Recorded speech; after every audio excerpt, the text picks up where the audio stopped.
Hello and welcome. Thank you for joining us today from wherever you are in the world. I thought I'd say good morning, and I realized that we have people who've registered from all over the globe for today's session. So for us here in the western half of the United States, good morning and welcome to our webinar today. Today's session is Mastering the Art of Prospecting, Key Strategies for Success. Now, this has been our most popular webinar to date. We've broken registration records, and that's no surprise, right? The art of prospecting has changed a lot over the last 10 years, 5 years, and especially since COVID. Prospecting is just a skill that we continue to have to develop and pivot and change and develop our skills. So we've seen a lot of demand for that from our clients and from other people who've interacted with Janik and in the market more broadly. So welcome. I hope that we're able to give you a lot of the skills and development and information that you're looking for. I'm confident that we will be able to do so, especially that Justin will be able to do so. So how this is going to work today, first we will hear from Justin Zabula, Managing Partner here at Janik. After Justin's prepared presentation, we'll have 30 minutes of Q&A. And that Q&A is going to be popular. I say 30 minutes, we'll be flexible on that depending on where we are in the webinar timeline wise, but we'll have a section set aside for Q&A. So as you have questions, we encourage you to please use that Q&A button. If you look at the bottom of your screen, that's where you're going to get responses if you have any sort of technical questions or issues. That's the best place to put them. Our team behind the scenes will see those there. Additionally, those questions that you may want Justin to answer, we're compiling a list as they come in, and that is a place to put them. There's also an option to chat with us directly with the host and the panelists, but I would recommend using the Q&A. That's where we're going to be looking to get all of those questions that Justin will give us all of his insight and wisdom on. So let me introduce, if this is your first time here, Janik Performance Group. I know we have a lot of clients on this call, which I appreciate. So many of you know a lot about Janik already, but for the many new people who are joining us today, Janik is a sales performance group with clients all over the world, from mid-sized businesses up to Fortune 500 across all industries. We're industry agnostic and serve clients and are dedicated and focused on their success. It's something we take a great amount of pride in. As you'll see here on the slide that we're sharing right now, Janik has for many years won training industry awards, Selling Power Awards, Stevie Awards, accomplishments that we're very proud of and mean a lot to us because our goal is to serve our clients very well. Now let me introduce to you Justin Zabula. He's the managing partner of Janik Performance Group. Justin has 20 years of sales leadership experience. He's a top authority in this space. He's a thought leader, especially in the world of sales training. Justin also co-authored with managing partner Nick Kane, the well-received and popular book. You can see it back here, Critical Selling, How Top Performers Accelerate the Sales Process and Close More Deals. Justin, looking forward to hearing from you today. Good to see you. Yeah, thanks so much, Sarah. Excited to be here. And with that, I'm going to hand the floor over to you for mastering the art of prospecting, key strategies for success. Thanks, Justin. Great. Thanks so much. Yeah, thanks for that introduction and welcome everyone to today's session. Yeah, really excited to share some insights on this important topic. As we all know, the world of sales is rapidly evolving. And there's a lot of different sales roles and sales jobs, functions, let's say, in today's environment, especially in B2B sales. And they all present their own challenges. But I think one of the most difficult jobs, for sure, is the function of prospecting and business development. Especially as the world's evolving, it's difficult, to cut through the clutter, to get recognized, to reach people that you need to reach. Different ways to do that and different approaches to do that. So I'm excited to share today's webinar and really talk about what are the best in class doing in order to prospect effectively. So we'll frame up what prospecting is and then talk about those strategies. So really excited to share today's content. And as Sarah mentioned, please, if you have questions, go ahead and put those in the chat, and we'll spend some time at the end. I'll try to get to everyone's questions, time permitted. So a quick agenda for today's session. So we'll talk about really 4 things. First, we're going to talk about what are the most common prospecting challenges? What really gets in the way of prospecting? What are the real barriers to effective prospecting strategies? And what are some of the things that we need to do as prospectors and business development reps in order to get past those? And then we're really going to look at a 3-part prospecting framework. Part 1, meaning how to identify the right prospects to target, because certainly, effective prospecting and success starts with reaching out to the right people. So how do we identify the right prospects? What are some things that we can do to do that effectively? So we start, on the right step. Next, we'll look at preparing value messages. So how do you prepare and put together a compelling message that, again, will cut through that clutter and ultimately pique some interest to the person that you're looking to reach. And then finally, once you have that message and that value message, you have the right person, then putting together the reach out. So how to reach out, how to make that contact. And ultimately in prospecting, and in most cases, what success is really securing that appointment, right? Securing that appointment, ensuring that they show up for that next appointment so you can have that initial sales dialogue, right? So that's typically where prospecting ends and selling begins. So today we'll take you through that full framework and hope to give you some great strategies that you can implement right away.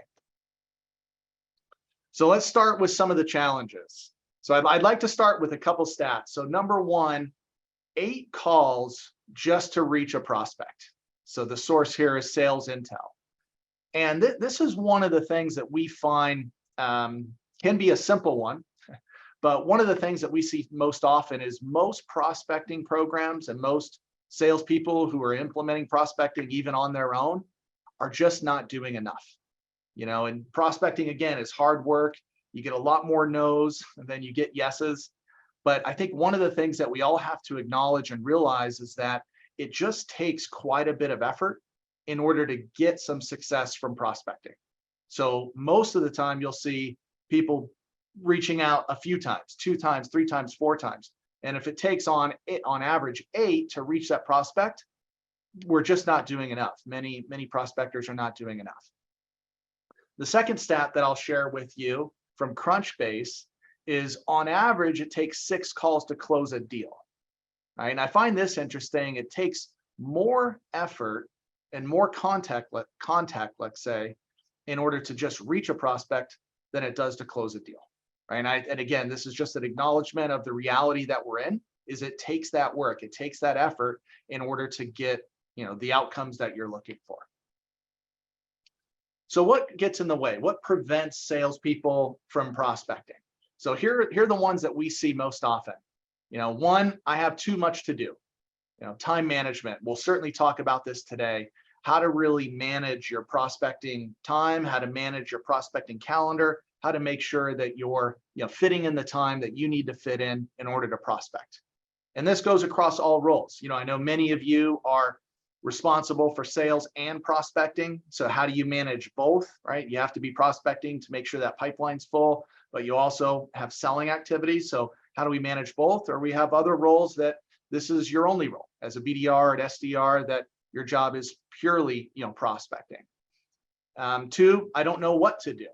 There's a lot of different ways that we can reach out to prospects nowadays. Takes a lot of effort. So a lot of times you're thinking, and what I'm doing working, and how do I know that what I'm doing is going to work or is going to work? So we're going to talk about that today as well. Another one, I'm tired of hearing no, and I can understand this. I've had a career in sales. I've done sales myself. I've led organizations, large and small, so I can relate to the frustrations, right, of getting all those no's, and especially when it comes to outbound prospecting. And one of the things that, in order to be a great prospector, one of the things that you certainly need is some thick skin, and understanding that you're going to get a lot more no's than you are going to get yeses, and that's okay. That's part of the process. But we do want to build an approach that works, right? We want to make sure that we are reaching out in the right way, at the right time, to the right person with the right message. And ultimately, that's what we're going to cover today, so you can be as effective as you can in your prospecting efforts. Another one we hear often is like, my pipeline is full, so I don't need to prospect. And that's great at that moment, but we all know that pipelines come and go. They get depleted. And it's typically takes time to build up that pipeline. So really an effective prospecting approach, especially if you're selling and prospecting, requires you to prospect all the time, right? It's not something that you do once the pipelines get depleted and then you need to start prospecting. You have to build this in to your routine. We'll talk today about how to do that. All right, so let's start with identifying the right prospects.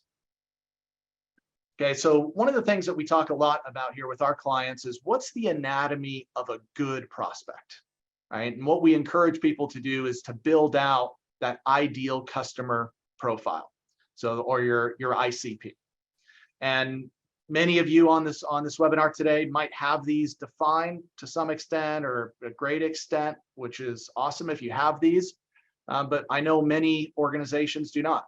And I know a lot of salespeople are out and have to prospect on their own and don't know where to start. So this is certainly the beginning, right? Where you want to start is you want to make sure that you know who your ideal customer profile is. And if you're thinking about, okay, well, how do I start with that? One of the first places that you can look is look at your customers, right? Look at your best customers and look at some of those examples and say, okay, who are the people that I'd like to get more of? Right? What do they look like?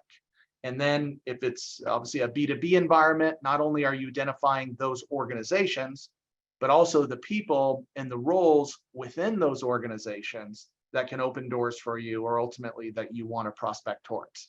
Okay, so that's if you have nothing defined, that's where you can kind of start to look at who might be your ideal prospect. But then from there, we recommend building out a full ideal customer profile. And the reason why you want to do this is because if you have a better understanding of who you're targeting, the next few steps I'm going to cover, which is how to reach out, how to build messaging that's going to resonate, you're going to be able to do that more effectively if you really understand who you're targeting. Okay, so we'll give you, and I'll share an example in just a second here, but I'd like to give you really 4 things that you need to fill out completely in order to develop that ideal customer profile. So number 1, you want to have your demographics and then a customer persona.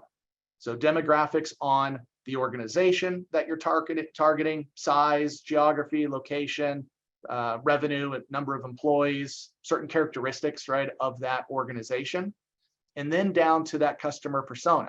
And again, you should have an ICP built for each persona. Many of you might have multiple personas that you can pursue and that you're selling to. And it's important to fill these out because each of those personas are going to be unique in terms of what they care about and maybe what's going to get them to react to your prospecting message. Okay, so you build out the customer persona in the same kind of way as far as demographics. Who is that person, that role? What are some of those characteristics? And then you move into objectives and priorities. So now you're thinking about the person, the organization. What are some of the things that they're looking to accomplish, right? What are their highest level priorities? What are the things that keep them up at night in a sense? What are they looking to accomplish? Then you'll move into problems and challenges, right? So what are the things that get in the way, right? What are the things that they're looking to solve? And then finally, your value proposition.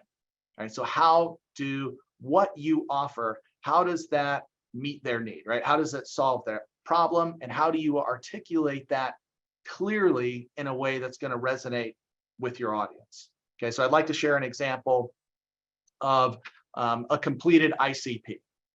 So here we have a fictitious software as a service technology. Looks like they're selling into auto dealerships. So Strax Automotive Technology.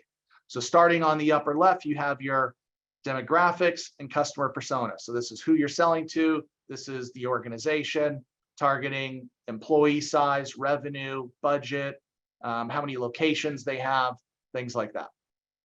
Then you're moving onto the upper right, you have your objectives and your priorities.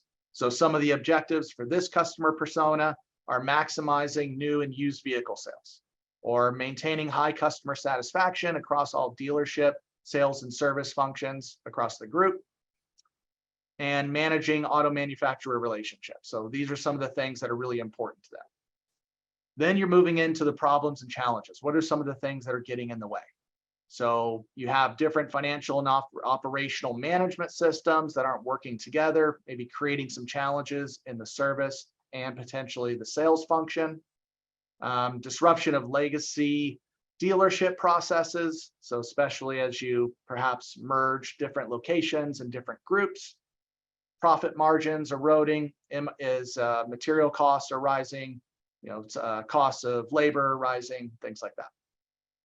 And then finally below, you have your value proposition. So how do you help this customer? How do you do that in a differentiated way? How do you really show your value?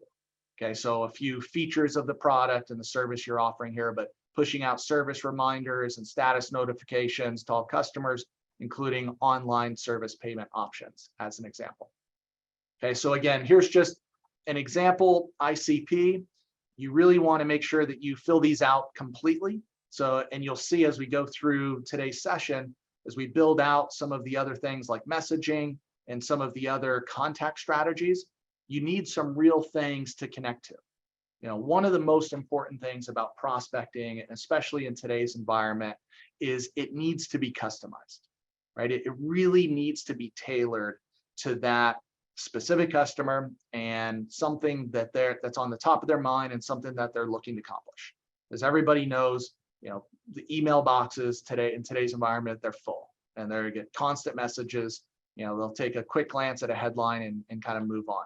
So we have to be able to pick out specific things, right? And you want to see as a customer, right, that's being sold to, you certainly want the messages that you're going to respond to are ones that you can see are relevant. Maybe they've done some research. You can tell that this isn't just a generic or kind of canned reach out. Most of those get ignored in today's environment. So having these complete ICPs, having these filled out in this way, gives you some ammunition, right? Gives you some content that you can really latch onto as you're building out your contact strategy. All right, so let's move into the next part, which I'm calling our 3-point framework for a prospecting approach. So point number 1, building out that ICP. Now 2, we're going to talk about how to prepare your value messages. So when we start talking about building value messages, the next thing that we need to do is engage in prospect research. Okay, so it's not enough just to have that completed ICP, because that ICP is a general characterization of that organization and that customer persona. But now we need to drill that down into a specific person. So now we have our list and we know, okay, we're going to try to reach out to this person at that organization. Now we need to do some research on that so we can pull some specific things into messaging. And when we evaluate prospecting programs within our client organization, I want to point out that this is one of the biggest differences between successful prospecting approaches and unsuccessful, is really taking the time to do the right research and then using not only the information in the ICP, but using information in your research to build your messages and build out your prospecting approach. So really important to take the time to do research on the prospects that you're reaching out to. And it's also important to note that every organization is going to be a little different here in terms of maybe the investment of time for research. If you're selling a more maybe transactional product or service that has a limited number of, let's say, applications or ways that it benefits the customer, the client, the consumer, then you might be doing less research per person. As you move across that scale and you go to B2B, enterprise, more complex sales environments, then the time that you'll invest in research should be much greater because the sales are more complex you have more things to kind of dig into in order to develop your value proposition, develop your messaging. So match the time that you invest with really the sales environment to make sure that that's aligned. All right. So when you're doing your research, the next thing you need to look at are three things. What information do you need? So what are you researching about this prospect, about this organization that would be helpful to your prospecting efforts? Again, trying to find some relevant things that are happening today, some things that are top of mind, aligned to the objectives, priorities, aligned to the challenges that they're looking to accomplish. Next, where am I going to get this information? And we get a lot of questions at Janik around this as well. So obviously online, you got a ton of sources that you can search for, either organizational data or person data. So just, going online, Google, and doing searches like that. Certainly LinkedIn is a great tool as well for when you need to get down to individuals, and you can use the filters to filter that down and grab the right list, right, and do some research on that individual. And many organizations have databases of either their own clients or even paid subscriptions to some of the larger databases that are out there. And many of the providers now for database management and databases are providing great features with a lot of filters, so you can really do the research that you need and get it quickly. A lot of the providers that are database providers pull in multiple sources now. So there's many of them that are targeted towards specific industries that you can look at. But if your organization doesn't purchase that, then certainly just going out online, going to LinkedIn, other maybe industry sources to find the information that you're looking for. And then lastly, it's, okay, now how am I going to use this information? All right, what information did I find out? And how am I going to build that into my prospecting approach? So now that you have the research that you've done, now you've got your completed ICP, you've got specific research on this specific prospect. Now let's talk about how to build a message that's going to resonate. Okay, and when you reach out to prospects, there's really fundamentally, there's a couple things that you need to get right. Okay, number one is it needs to communicate why you're reaching out, right? The reason for reaching out. And then ultimately, what's in it for the prospect? And that needs to be clear, strong, clear, and brief, right? Because they're not, if it's an email message, obviously you're not going to read the whole email message to get your point across. Even if it's a phone call, right? They make a decision in the first few moments if there's value in it for them, if they're going to take the call. So brevity is your friend here, but you have to clearly answer those questions. Okay, why are you reaching out? Sharing why you're reaching out, and then sharing what's in it for them. Okay, so we give you a 4-point system to creating some high value messages.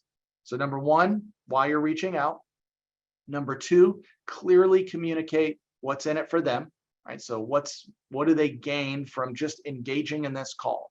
Okay, and that's an important distinction too, is in prospecting, we're not necessarily talking about, when we say what's in it for them, we're not necessarily talking about the benefit of the product or service quite yet, but even just tailoring it back and thinking about what's the benefit to them to just take this call, right? To respond to that email, to respond to your next step, to spend a few minutes with you, what's in it for them to invest the time right now? And that's an important distinction around your value messaging. So people will are more likely to respond to that email or to give you the time, right, that you're looking for. And also in that value message, point number 3 is we do want to highlight some potential features and benefits of what you offer, right? So that moves into why there might be some interest to engage, which is around the solution set. And then finally, there needs to be a clear call to action or an offer. So again, whether that's a voicemail message, a phone call, Zoom, it's an email message, a LinkedIn message, no matter what your medium is, it's got to have these 4 components. So why you're reaching out, what's in it for them for taking the call or responding, what are some of the things that you offer, quick, high-level potential features and benefits that align to their priorities, right? Aligned to the challenges they're looking to solve. And then ultimately, what are you asking them to do? What's the call to action? So let's take a look at another example here that we've prepared for you. So continuing on with Strack's automotive technology, here's just a sample value message. And again, this message, this can be, you can think about the framework in different mediums. So this could be the framework for a conversation. It could be a voicemail. It could be an email message. But as you read what's on the screen here, you'll see it has all those components. Why you're reaching out, what's in it for them, some highlights of potential features and benefits, and then a clear call to action. Okay, and the other thing I want to point out here, you can see from this example, is it's clearly somebody that has done some research, right? They're highlighting right away that they saw an article and they know that they finalized a deal to purchase 5 more dealerships, right? So just when the prospect sees that kind of message, they know that the person on the other end, it's not just a generic canned, spam blast, let's say.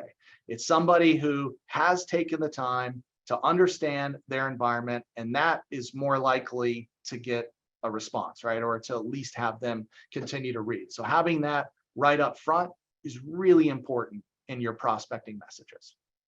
And then as you read through, you'll see what's in it for them, highlighting some potential features and benefits.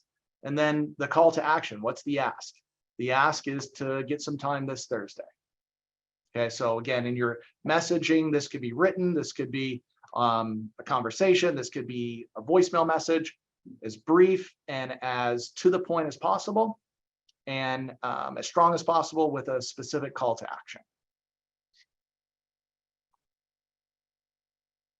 All right, so now that we have our ICP developed, right, we know who our target is, we've done some research to get some specific information on that prospect, and now we've taken the time to really build out that value message. So now we're ready to do the reach out, right? How do we make contact? So a couple of things I want to share here, and we'll start with some stats again. Again, these prospecting stats to help create some perspective, right, on the level of effort that's really required for effective prospecting strategies.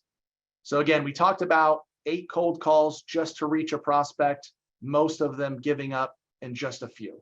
So in most cases, it just requires, in many cases, it requires just more effort. So it's not that you had the wrong message or not reaching out to the right person in the right way. There just wasn't enough contact in order to get that response.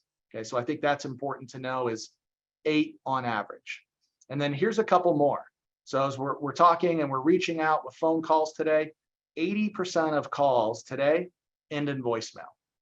And 90% of those calls, first-time voicemails, never receive a response.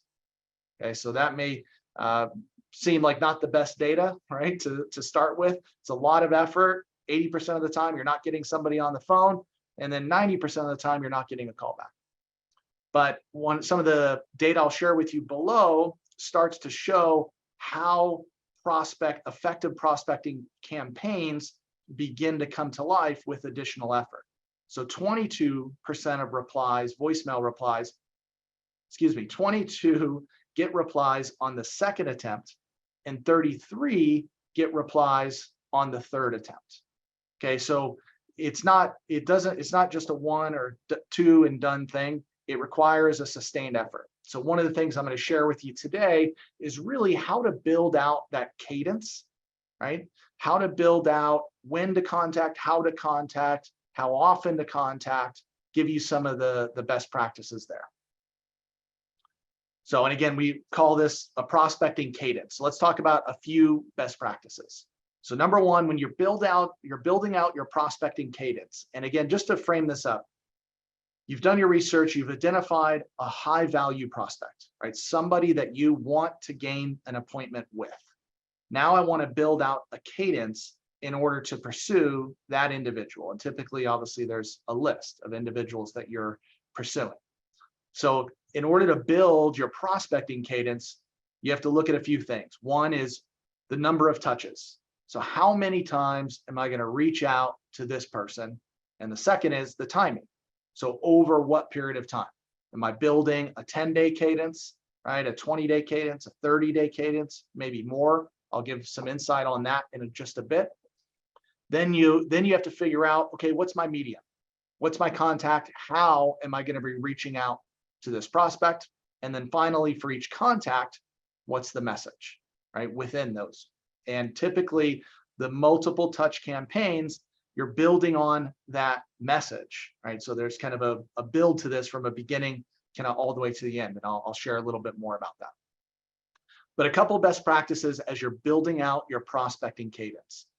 Number one, it's really important to mix your mediums, right? It's not just phone call after phone call after phone call or email after email. And I found this is some interesting data. This comes from Inside Sales, and Inside Sales does a great deal of research on this. They have a pretty large body of research on it.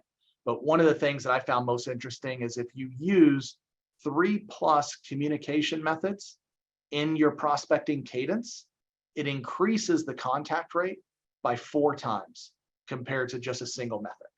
So again, there's a few things that are really important here. Number one is the number of touches, right? That they have to start to build some familiarity, and you also get a chance to modify your messaging, right, a little bit to get a message that really resonates. Then you have the timing, the spacing between that. What's the right spacing between those cadences? But then ultimately it's the medium, right? So it's the mix of medium that really produces a better outcome, okay? And then obviously the message within each of those mediums. So let me share just an example cadence, right, that you can use with your prospects. So this is a sample 30-day prospecting cadence. This is a 10 or 12 touch prospecting cadence. And you can see as you map out your cadence, this is what you'll do. You'll map it out day by day. So what are you going to do on day one? What's the reach out? And you can have multiple reach outs on a given day. That's fine. So in this case, we have day one, we have a LinkedIn reach out, and then we have an email message. Okay, then we skip a day and we follow up with a phone call. Then you skip a day and you're going to do maybe a direct message with LinkedIn. Okay, and again, this is just a sample. We get a lot of questions around this as well, and we've built prospecting cadences. Some are short sprints where it might be a 5-day, 7-day cadence, and for more complex sales, we've seen 30 and 60-day cadences. Okay, but a cadence is really geared at a one-to-one relationship. So you're identifying somebody that you're looking to reach out to, and you're going to run this cadence. And what's important is that you have multiple touches. We talked about it takes 8 touches just to reach a prospect. So clearly you got to get over that point. And you also need to vary your mediums and then play with the messaging, right? To make sure that you're delivering a message that resonates, that's ultimately, that's going to help you get that appointment. All right, so the other thing that we work a lot with our clients on is measuring prospecting success, right? In a prospecting approach where it requires a lot of effort to get something small back, to get that appointment really requires a lot of effort. We do want to make sure that what we're doing is effective. And as you can tell, there's a couple components that you get right. So obviously you want to make sure when you're implementing these that you're measuring the impact of these. And as you make your adjustments, the things that work, you keep doing more of those, and the things that don't, you eliminate. Okay. And when we're measuring prospecting success, you typically put your measures in 2 buckets. One are going to be your leading indicators. So what are some of the things that you can see that they're working or not working as you're implementing your prospecting cadence? And these are great things to look at because you can change them real time, right? You can adjust it before the end. So touches per response, number of appointments, number of qualified opportunities as an example. Then your lagging indicators, some of the things that are outcomes that happen after: gross revenue, average deal size, win rate. Right? So any prospecting approach, you certainly want to be measuring your activity and the outcomes of that activity and continue to make the adjustments that you need to make to figure out what works over time. All right, so let's do a summary of what we covered today.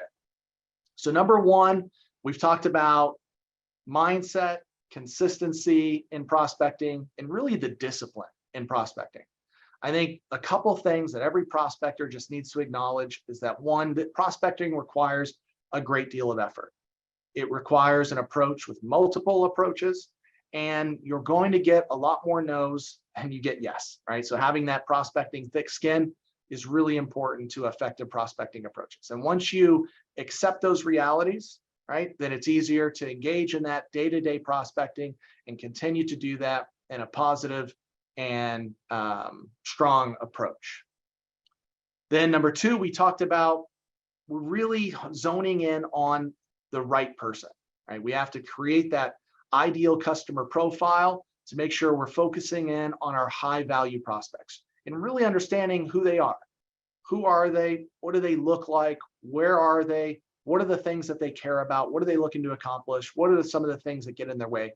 The better you know that, the easier it is to develop some messaging, some content, and some questions that will really resonate with that prospect. So taking the time to build out those full ICPs is critical. Then you want to take that a step further as you build your list and research those prospects individually. Take the time to do the research, to pull out some additional data that you can use to create your value messages, to ensure that the message of your reach out also resonates with your prospects. And then finally, we have your 4-point framework. As you're developing those value messages, we want to make sure that anything you reach out, if it's a voicemail, if it's an email, if it's a phone conversation, you want to make sure you have all those components, right? Why you're reaching out, what's in it for the prospect, highlighting your features and benefits, and then having that strong call to action. And then finally, your prospecting approach, building a multi-pronged prospecting cadence. Okay, build that out, whether that's your short sales cycle, a 10-day, 5-day cadence, all the way up to 30 or potentially 60-day cadences. But following those, reaching out with different messages at different times, at different mediums, is really what we've seen get the best result from prospecting efforts. So thank you everybody so much for joining. I want to offer a quick freemium, something that everybody can take advantage of is our free sales performance assessment.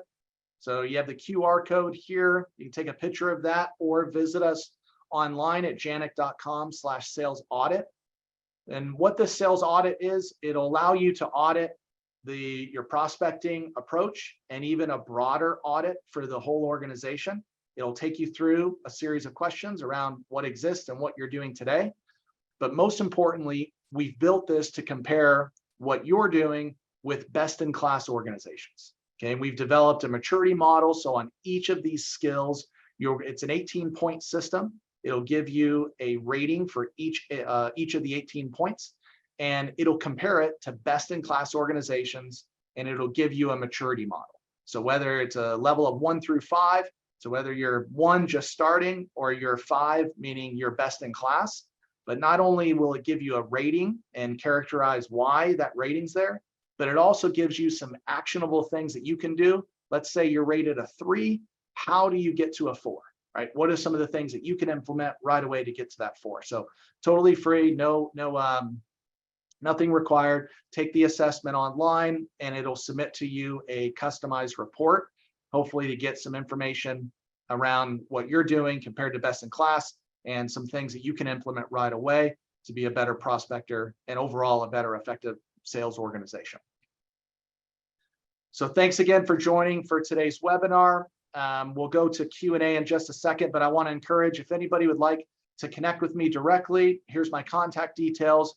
More than happy to connect with anyone directly, send your questions, happy to give advice on your prospecting efforts or anything else for that matter. So Sarah, I'll turn it back over to you for our Q&A. Fantastic. Thank you, Justin. As he mentioned, be sure to contact him, connect with him on LinkedIn. And I say that because we got a lot of questions. We had a lot of questions. Great job, everybody. You took the assignment very seriously. There's no way we're going to be able to get through all of these. We've done our best to kind of consolidate topically the questions that are going to answer most of the questions that hopefully will cover as much ground as possible. So if you have questions that you haven't gotten answered, reach out to your JANIC rep, or you can email Justin, connect with him on LinkedIn, and we'll do our best to answer those questions for you. So first, Justin, you ready? We got a lot of questions. You ready? I'm ready. Bring it on. All right. First, Kathy asks, what is the best way to reach people in an era of sophisticated email and spam blocking? Yeah, great. Thanks for that question. So there's a technical component to this question, and then there's also kind of a strategy. The technical component. So we have seen direct messages have a lot better chance of just getting through like corporate spam filters and actually reaching the inbox versus a lot of systems that will blast out email. So a lot of prospectors now are running their own cadence and then sending out emails directly, right? Those just from a technical component, those have a higher likelihood of not hitting spam and hitting directly, into the inbox. But I think the second part of that question is not only reaching it, but also differentiating, right? And making sure that the message actually stands out and it gets a response. So I think there's a couple things you can do there. One, obviously in your email messaging, you got to make sure you have a great message that resonates. And part of that we didn't talk about today is that subject line, right? Subject lines are really important. That's what gets read. That's the first decision, right? Before the rest of the email gets read. Some clients have individuals will have email message with previews, so maybe they'll glance down at the email, but many don't. They literally just see that headline. So you definitely want to make sure you have that short and high impact and interesting subject line to open that message. But then ultimately, I think the other part of this question is what we talked about today. It's really important to have a variety of approaches, right, in prospecting. It's not just emails that's going to get you what you want. And I can't tell you how many times clients have come to us and said, is cold calling dead? Is cold prospecting dead? Because it's just not working. We're not getting any results. And then when we look at what's happening, we see reps are sending out 2 or 3 emails. And I can tell you right now, that's not going to work, right? It has to be a multi-pronged approach. You have to use different mediums. You have to space it. You have to be able to have the right message. I mean, there's some work that you have to put in, and you have to get to the multiple contacts, right? If it takes on average 8 to reach, if you're not getting to that 8, you're not giving yourself enough of that opportunity, right? So it's all of those things, I think, combined that will really help you reach the inbox, but also just reach the person and get that appointment. And to back up what you said, of course, I'm the marketer, so subject lines are like the lifeblood in marketing. But one of the questions that we had multiple of is, what's the best subject line? Is there a best subject line?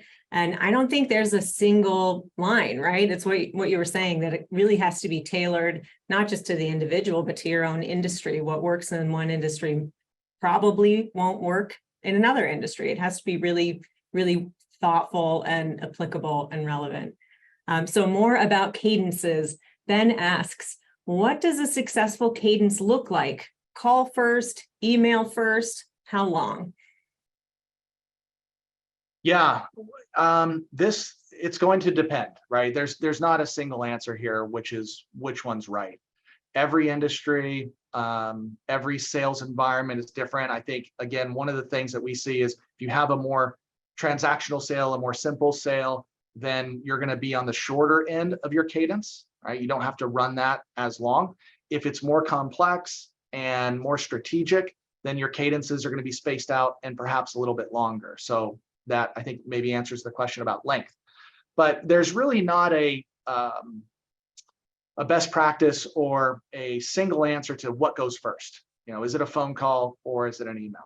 I think what we keep coming back to is that it's a multi-pronged approach. So it's all of the above, right? It is emails, it's phone calls leaving a voicemail. Sometimes, other times, it's just a phone call without a voicemail, right? Then it's another email message, but it's through LinkedIn, right? It's a direct message through LinkedIn. So it's not about one thing, right? Or which one's first.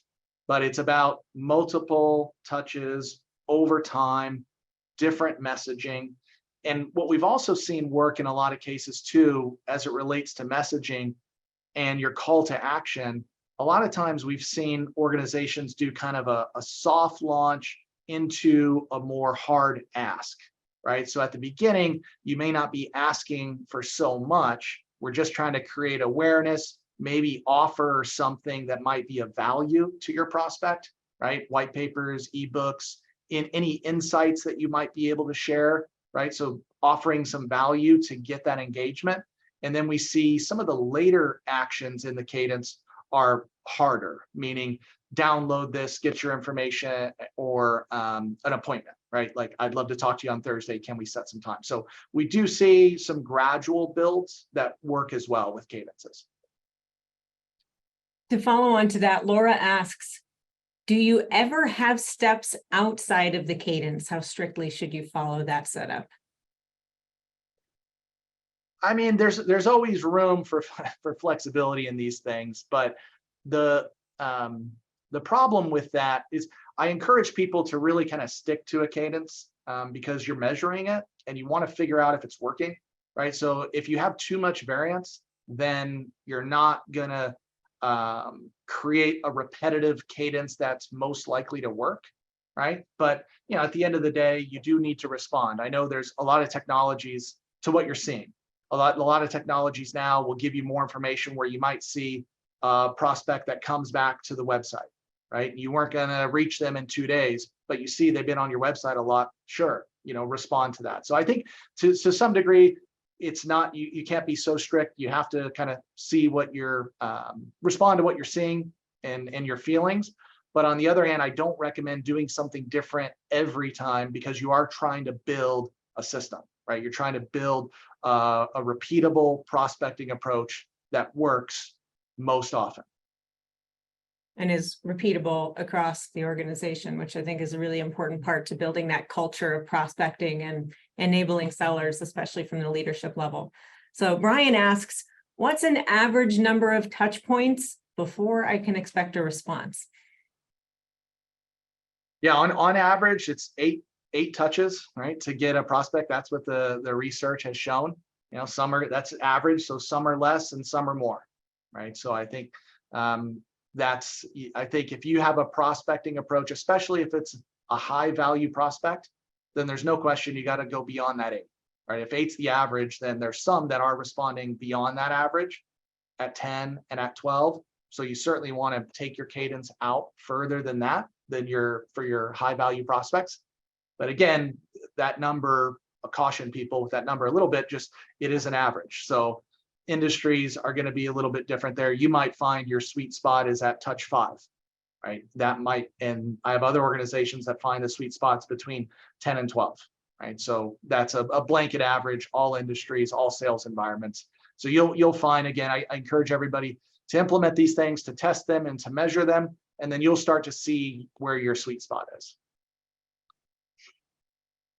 Okay, this is seriously a huge list of questions, Justin. So I have a couple of questions here to roll up under one here with Darren, I think was the first to ask a question along this line is, how do we best apply these aspects and these skills when you're prospecting through intermediaries? You've got a broker, you've got a gatekeeper. How does that impact prospecting? Sure. Yeah, and I think I'll answer this question in the way I believe it to be, because if we're talking about a channel sale, right? So you're selling to somebody who ultimately is selling to somebody. I think if we talk about broker, maybe that's the question. Or I can answer it both ways, I guess. Another one is a gatekeeper, right? So that's somebody else. So if you're prospecting to somebody who's doing the prospecting, then ultimately you got to give them the best practices, right? So you're kind of doing what we're doing today. You're sharing with them what they need to do in order to reach their prospects. So helping them, supporting your channel is really helping them build out their cadence, right? Helping them with their messaging, sharing some of the data about the effort that it takes, right, for prospecting.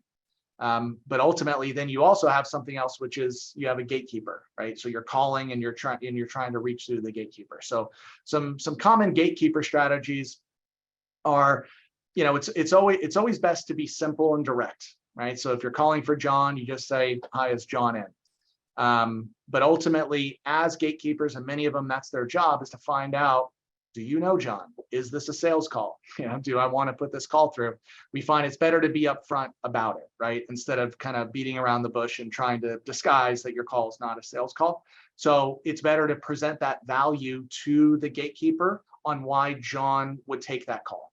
And we find that that's better at convincing gatekeepers to actually pass you along, or to go to John and say, "Hey, this is so-and-so called. The values in this area, they're looking to talk to you about this. Should I pass them through?" Right. So it's better to be direct with gatekeepers instead of trying to make it seem like it's not what it is. But also, and we've seen these, I know a lot of times maybe it's frustration that gets to salespeople, but clearly to not be rude, to not treat the gatekeeper with respect, because they have the ability to shut you down, right? They're not going to pass you along. So you've got to earn the right from them in order to get through. So you're kind of dealing with them first, but clearly showing the value that you show for John. That's going to help you get past those gatekeepers. So again, not sure if the question was channel, how do I work through channels, or how do I get past gatekeepers to get to the prospect? So wanted to share a little bit on both there. Yeah, I think you've probably covered both sides of that question that have come up here. So Layla asks, "I'm a new employee covering a large geography with no previous contacts. Where do I start?" Yeah, I've heard this one before, and I can have some empathy towards this, because I've once been exactly there, right? Where I had a giant geography and I had a list of names like, go sell.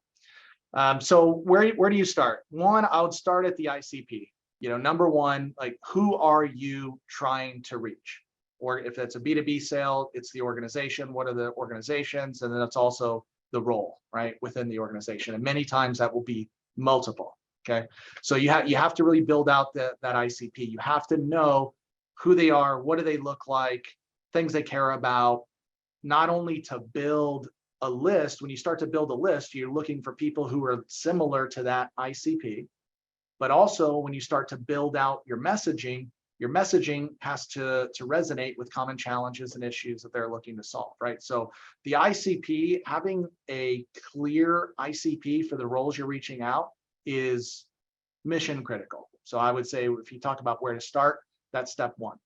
And then clearly you're going to need to go get a list, right? So where do you get your list? Do you have a database internally? A lot of organizations have databases, and maybe previous clients, prospects that reached out, maybe that didn't do business. You have those databases, but then also you might go out and do pull from other databases. And again, if your organization buys one, great. There's a lot of great databases out there. You could do your filters, your parameters, ultimately to build your list.